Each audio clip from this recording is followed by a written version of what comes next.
اب ایک اور اہم ترین واقعہ آ رہا ہے، جب کوہ طور پر موسیٰ علیہ السلام گئے، 30 دن کا وعدہ تھا موسیٰ علیہ السلام کے ساتھ، انیشلی 30 دن تھا، باقی اللہ تعالیٰ بونس کے طور پہ جتنا دے دے وہی اللہ نے ذکر کیا ہے۔ وَأَتْمَمْنَاهَا بِعَشْرٍ، پھر ہم نے اسے مزید 10 راتیں عطا فرما دی۔ فَتَمَّ مِيقَاتُ رَبِّهِ 40 لَيْلَةً، سو پوری ہو گئی اس کے رب کی میعاد 40 راتوں تک۔ 40 کی اہمیت ہے اللہ کے نزدیک ایک عدد کی، اسی لیے وہ تبلیغی جماعت والوں نے بھی چلہ نکالا ہوا ہے کہ 40 دن آپ ایک کنٹینیوس ایک پریکٹس میں رہتے ہیں تو اس کے اثرات آپ پہ ہوتے ہیں، اور 3 چلے لگائیں تو وہ 4 مہینے بن جاتے ہیں۔ کہتے ہیں نا 4 مہینے لگا کر کام سیکھ لیں، وہ 4 مہینے انہوں نے 3 چلوں سے بنائے ہوئے ہیں۔ 40 ملٹیپلائڈ بائی 3، 120 days، تو وہ 3 یعنی چلوں کو جمع کرتے ہیں تو وہ 4 مہینے بن جاتے ہیں۔ وقال موسیٰ، اور موسیٰ علیہ السلام نے کہا جب کوہ طور پر جا رہے تھے تو ظاہر ہے اپنی جگہ نائب بنا کے جا رہے تھے، لِأَخِيهِ ہارون، اپنے بھائی سے انہوں نے کہا ہارون۔ ہارون علیہ السلام عمر میں ان سے بڑے تھے لیکن منصب میں چھوٹے تھے، کیونکہ اللہ تعالیٰ نے موسیٰ علیہ السلام کو پیغمبر بنایا، ان کی دعا کی برکت سے اللہ تعالیٰ نے ہارون علیہ السلام کو پیغمبر بنایا۔ اور اسی کانٹیکسٹ میں وہ بخاری مسلم کی حدیث ہے کہ علی کی میرے ساتھ وہی نسبت ہے جو ہارون کی موسیٰ کے ساتھ، مگر میرے بعد کوئی نبی نہیں۔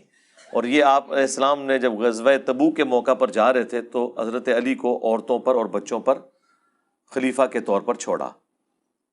یہاں پر بھی موسیٰ علیہ السلام جب کوہ طور پر جا رہے تھے تو حضرت ہارون علیہ السلام کو پوری بنی اسرائیل کے اوپر اپنے بعد خلیفہ کے طور پر چھوڑا۔ لیکن ایک فرق تھا، ایک تو اس حدیث میں ہے کہ تمہاری میرے ساتھ وہی نسبت ہے جو ہارون کی موسیٰ کے ساتھ، مگر میرے بعد کوئی نبی نہیں، یعنی حضرت علی علیہ السلام نبی نہیں ہے۔ وہ فرق جو حضرت ہارون علیہ السلام کے حوالے سے ہے کہ ہارون علیہ السلام بھی غلامی کی زندگی گزار چکے تھے، موسیٰ علیہ السلام کی پرورش ہوئی تھی فرعون کے محل میں، بلکہ وہ تو جانشین تھے فرعون کے بننے والے، یعنی بادشاہ کا بیٹا، نیکسٹ ایکسپیکٹڈ بادشاہ تھے وہ، لہذا ان کا ذہن غلامی والا نہیں تھا، اور نہ بنی اسرائیل انہیں غلاموں کی طرح سمجھتے تھے، انہیں ایلیٹ کلاس تصور کرتے تھے۔ جبکہ اس کے اگینسٹ حضرت ہارون علیہ السلام، وہ تو خود غلاموں میں ہی پلے بڑے تھے، ان کا وہ روب نہیں تھا جو حضرت موسیٰ علیہ السلام کا تھا بنی اسرائیل کے اوپر۔ رہ گیا پیغمبر والا معاملہ، اب اس لیول کی رسپیکٹ تو انہوں نے نہیں دی، بلکہ جب بھی پیغمبر سامنے ہوتے ہیں تو رسپیکٹ بڑی پوری سی ہوتی ہے۔ یہاں تو اس امت میں تو ہر بندے کے آگے لوگ جھک جاتے ہیں نا، خدا بنا دیتے ہیں نا اسے، لیکن جب پیغمبر سامنے موجود ہوتے ہیں تو ایک لیول تک رسپیکٹ ہوتی ہے، پھر ظاہر ہے پیغمبر ایک لمٹ کو کراس بھی نہیں کرنے دیتے۔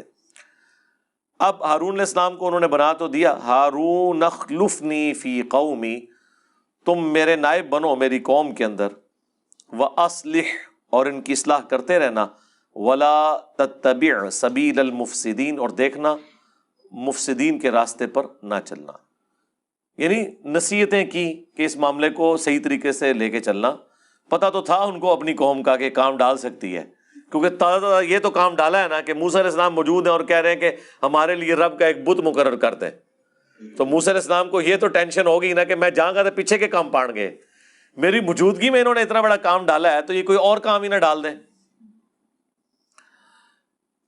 وَلَمَّا جَاءَ مُوسَىٰ لِمِيقَاتِنَا، اور جب موسیٰ علیہ السلام آئے ہماری ملاقات کے لیے، وَكَلَّمَهُ رَبُّهُ، اور کلام کیا ان کے رب نے ان کے ساتھ جیسا کہ اس کی شان کے لائق ہے۔ وَكَلَّمَ اللَّهُ مُوسَىٰ تَكْلِيمًا، اللہ نے موسیٰ کے ساتھ کلام کیا جیسا کہ حق تھا۔ یہ صرف فضیلت حضرت موسیٰ علیہ السلام کی ہے کہ اس پلانٹ ارتھ پہ اللہ نے ایک ہی بندے سے کلام کیا ہے انسانوں میں، وہ موسیٰ علیہ السلام ہے۔ باقی پیغمبروں کے اوپر وحی کا نزول ہوا ہے پردے میں، یا فرشتے کے ذریعے. ہمارے نبی علیہ السلام سے ملاقات ہوئی لیکن شب معراج. وہ ملاقات تھی، اس میں 1 to 1 ایک دوسرے کے دیدار والا معاملہ جو ہوتا ہے نا وہ والا نہیں تھا، ملاقات تھی. اس کے لیے آپ میرا شب معراج والا لیکچر دیکھ لیں.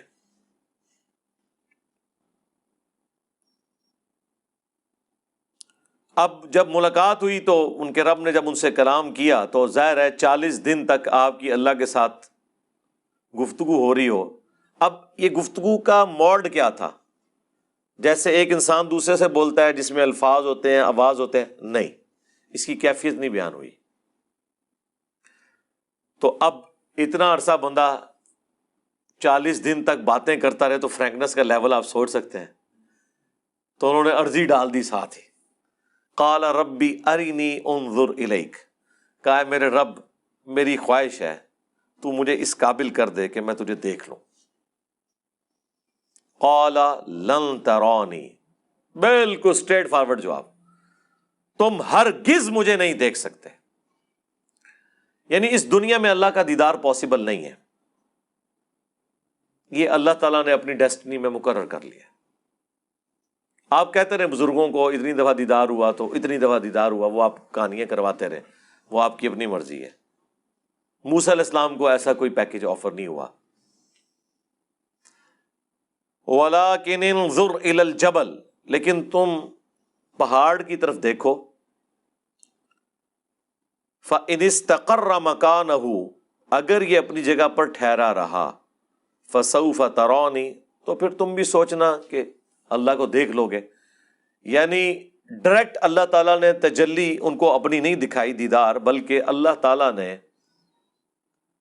ذرا سی تجلی فرمائی پہاڑ کے اوپر. اب وہ سنیں کیا حال ہوا ہے. فَلَمَّا تَجَلَّى رَبُّهُ لِلْجَبَلِ، جب اللہ تعالیٰ نے جو اس کی شان کے لائق ہے اپنی تجلی، روشنی، نور ڈالا پہاڑ پر، جَعَلَهُ دَكَّا، تو وہ پہاڑ ریزہ ریزہ ہو گیا.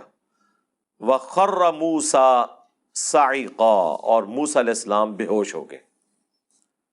اللہ کو دیکھ کر نہیں، اس پہاڑ کی حالت دیکھ کر بے ہوش ہو گئے.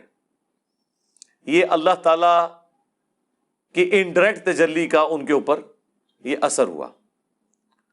اسی کانٹیکسٹ میں آپ وہ ذرا آیت بھی یاد کر لیں سورۃ الحشر کی، لو انزلنا ھذا القرآن علی جبل لرأیتہ خاشعا متصدعا من خشیۃ اللہ، اگر قرآن کو ہم پہاڑ پر نازل کرتے تو وہ پھٹ جاتا اللہ تعالیٰ کی خشیت کی وجہ سے، کیونکہ قرآن اللہ کی صفت ہے. اللہ کی صفت ظاہر ہے، جب اللہ کی صفت ہے تو اس کی کوالٹیز بھی خدا والی ہیں. اللہ کی صفت ہے نا. یہ تو نبی علیہ السلام کو اللہ نے یہ اعجاز دیا ہے کہ ان کے سینے پر قرآن نازل ہوا. اللہم صلی علی محمد وعلی آل محمد. اب بے ہوش ہو گئے موسیٰ علیہ السلام. فلما افاق، جب انہیں افاقہ ہوا. یہ اردو میں بھی لفظ استعمال کرتے ہیں، دوائی کے بعد کہتے ہیں نا فاقہ جے ہون، یہ عربی دا لفظ ہے افاقہ، ٹھیک ہے. لیکن اردو میں میرا لئے افاقہ جب لکھتے ہیں تو چھوٹی ہے ساتھ ویسے ہی لگا دیتے ہیں، ٹھیک ہے نا. یہ لفظ آفاق ہے جب وقف کریں تو. جب انہیں افاقہ ہوا، قال سبحانک، انہوں نے کہا یا اللہ تو پاک ہے. تبت الیک، میں تیری طرف رجوع لاتا ہوں، توبہ کرتا ہوں. وانا اول المؤمنین، سب سے پہلے میں مومن ہوتا ہوں. اب یعنی اللہ تعالیٰ نے فرمایا تھا نا کہ تو مجھے دیکھ نہیں سکتا، اس کے اگینسٹ جو کچھ ہوا اس پر انہوں نے اپنی اس خواہش کے اظہار کے اوپر بھی توبہ کر لی. یہ ایک شریف النفس انسان کی، ایک نیک انسان کی، جبکہ وہ پیغمبر بھی ہے، یہی خوبی ہے. قال یا موسیٰ، اللہ تعالیٰ نے فرمایا اے موسیٰ، انی اصطفیتک علی الناس برسالاتی، بے شک میں نے تجھے چن لیا ہے تمام لوگوں پر اپنی رسالت کا پیغام پہنچانے کے لیے، یعنی بنی اسرائیل کے اوپر. وبکلامی، اور اپنے کلام کے ساتھ خاص. فخذ ما آتیتک وکن من الشاکرین، تو جو کچھ اب میں تمہیں دینے لگا ہوں اسے مضبوطی سے پکڑ لینا اور شکر گزار بندوں میں شامل ہونا۔ وہی اللہ تعالیٰ نے تورات عطا فرمائی، تختیوں پر پتھر نما سلیں تھیں جن کے اوپر وہ لکھی ہوئی تھی۔ وَكَتَبْنَا لَهُ فِي الْأَلْوَاحِ، ہم نے لکھ دی موسیٰ کے لیے تختیوں میں، مِن كُلِّ شَيْءٍ مَوْعِظَةٍ، ہر طرح کی نصیحت، وَتَفْصِيلًا لِكُلِّ شَيْءٍ، اور ہر چیز کی تفصیل۔ اب یہی وہ ایک معجزانہ اپروچ ہے جس کی طرف بنی اسرائیل نبی علیہ السلام کو بھی کہتے تھے کہ آپ کے اوپر آسمان سے کیوں نہیں ایسی کتاب نازل ہوئی۔ موسیٰ علیہ السلام کو تو اللہ تعالیٰ نے تختیوں پر دی تھی لکھی ہوئی۔ اب یہ ہمارے نبی علیہ السلام کے کیس میں قرآن جو ہے اللہ کا کلام سینے پر نازل ہوا، یہ ایک یونیک چیز ہے، اور سرکمسٹانسز کے اوپر نازل ہوا، اور 23 سال تک مسلسل آلموسٹ نازل ہوتا رہا۔ باقی کتابیں سلیبس کی فارم میں ہیں، قرآن سلیبس کی فارم میں نہیں ہے، حالات و واقعات کے مطابق ہے۔ اللہ کے علم میں تو ہے، بل ہوا قرآن مجید فی لوح محفوظ، لیکن اس کا ٹیسٹ یہ ہے کہ صحابہ کرام کے ہر مشکل وقت میں یا اچھے وقت میں اللہ کی طرف سے آیات نازل ہوتی تھی، مسلسل اللہ اور بندے کا ایک رشتہ قائم رہا۔ یعنی غزوہ بدر کی کمنٹری آئی ہے سورۃ الانفال میں، غزوہ احد کی کمنٹری سورہ آل عمران میں، غزوہ خندق کی کمنٹری سورہ الاحزاب میں، غزوہ تبوک کی تفصیلی کمنٹری سورہ التوبہ میں۔ اس کے علاوہ بھی حالات و واقعات کے مطابق قرآن نازل ہوتا تھا۔ کوئی غلطی ہوئی ہے تو اس کی ریمیڈی آ گئی ہے۔ یہ ایک جو خوبی تھی نا، اس کی وجہ سے ایک یہ بانڈ بڑا مضبوط ہے، اور نبی علیہ السلام کی یہ خوبی اگلی کتابوں میں بھی رپورٹ ہوئی تھی۔ آج بھی آپ جو انجیل مقدس ہے، جو تورات اور انجیل کا ایک سمجھ لیں اکٹھا انہوں نے انارکلی لاہور بائبل سوسائٹی نے پرنٹ کی ہوئی ہے، اس میں بھی آپ جو گاسپل آف جان ہے، یوحنا کی انجیل، وہ والا جو چیپٹر ہے، اس میں آپ چیپٹر نمبر 18 میں چلے جائیں تو وہاں پہ حضرت عیسیٰ علیہ السلام نبی علیہ السلام کی جو خوبی بیان کرتے ہیں، اسی طریقے سے موسیٰ علیہ السلام جو خوبی بیان کرتے ہیں ڈیٹرونومی میں، وہ یہی ہے کہ اللہ تعالیٰ ان کے منہ میں اپنا کلام ڈالے گا۔ اب یہ اس زمانے میں ایک بڑی یونیک چیز تھی کہ یہ نہیں ہوگا کہ تختیوں میں لکھے، اللہ تعالیٰ ڈائریکٹلی اس بندے کے اوپر قرآن نازل کرے گا۔ یہ آپ کی خوبی رپورٹ ہوئی ہے۔ تو یہاں پر تختیوں پر لکھی ہوئی وہ دی جس میں ہر طرح کی نصیحت لکھی تھی، فَخُذْهَا بِقُوَّةٍ، تو اے موسیٰ علیہ السلام مضبوطی سے اسے پکڑ لو، وَأْمُرْ قَوْمَكَ، خود بھی پکڑو اور حکم دو اپنی قوم کو، يَأْخُذُوا بِأَحْسَنِهَا، وہ پکڑ لیں اس کی اچھی باتوں کو۔ یعنی اس میں جو بھی باتیں، ساری باتیں ہی اچھی ہیں، لیکن اس کا بھی جو سب سے بہترین پہلو ہے نا، اس کی طرف وہ ایمفسائز کریں۔ سَأُرِيكُمْ دَارَ الْفَاسِقِينَ، ان قریب میں تمہیں دکھاؤں گا نافرمانوں کا شہر یا ان کے رہنے کی جگہ۔ اب اس سے مراد یعنی ان قریب تمہیں شام تک پہنچا دوں گا جہاں پر اس وقت نافرمان لوگ آباد ہیں، اور الٹیمیٹلی اللہ تعالیٰ تمہیں فتح دے گا کافروں پر، اور سرزمین شام جو حضرت ابراہیم علیہ السلام کا مسکن ہے وہ تمہیں واپس مل جائے گی۔ لیکن وہ تو پھر آپ کو پتہ ہے جو کچھ ہوا، جہاد سے ہی منکر ہو گئے، پھر 40 سال تک کے لیے اللہ نے سرائے سینہ میں انہیں بھٹکنے دیا، پھر وہاں جو نئی نسل پیدا ہوئی انہوں نے پھر اس وقت جو پیغمبر تھے یوشع ابن نون، ان کی سرکردگی میں جہاد کیا اور اللہ تعالیٰ نے پھر کامیابی دی۔